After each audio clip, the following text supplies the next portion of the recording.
क्या आपने कभी सोचा है, पापी और दुष्ट लोग अक्सर इतने धनवान क्यों दिखते हैं? जो छल करते, झूठ बोलते, अधर्म से पैसा कमाते हैं, उनके पास ऐश्वर्य और वैभव क्यों होता है? क्या भगवान अन्याय कर रहे हैं या इसके पीछे कोई गहरा रहस्य छुपा है?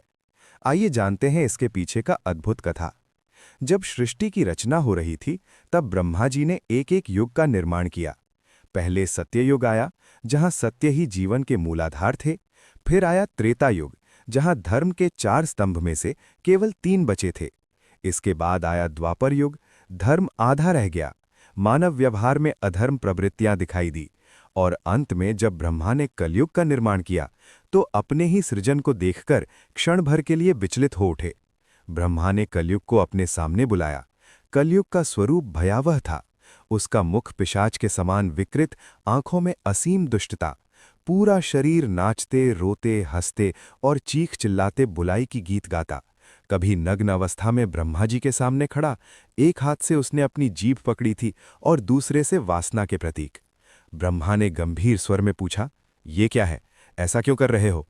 तब कलयुग ने कहा, हे सृष्टिकर्ता, जो मनुष्य अपनी वाणी पर संयम रखता है, जो अपनी वासना को नियंत्रित रखता है, जो भगवान के शरण में रहता है, वो मेरा शत्रु है।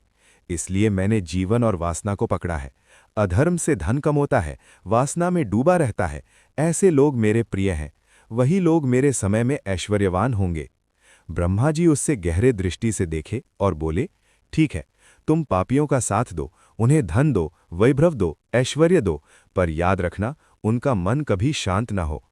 वे भीतर से कभी सुखी न रहें। उनकी चकाचौंध केवल बाहर से रहे, अंदर से वे सदा खाली रहें। फिर ब्रह्मदेव ने आगे कहा, हे कलयुग, मैं जो मनुष्य भगवान का नाम लेगा, ध्यान करेगा और दान देगा, धर्मपूर्वक जीवन जाएगा, तुलसी और गौ माता की सेवा करेगा, ऐसे सात्विक लोगों पर तुम्हारा कोई प्रभाव नहीं पड़ेगा।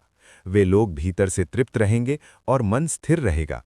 वे निर्भय होकर जीवन जिएंगे। इतना आदेश देकर ब्रह्मा ने कलयुग को धरती पर भेज दिया। तो आज यदि आप देखते हैं कि पापी व्यक्ति बाहर से सफल और ऐश्वर्यवान दिखता है, तो याद रखिए वो केवल बाहरी चमक है। सच्चा सुख, सच्ची शांति केवल धर्म और ईश्वर के नाम में है। अगर आपको ये कथा पसंद आई है, तो कमेंट में जय श्री हरि लिखना न भूलें।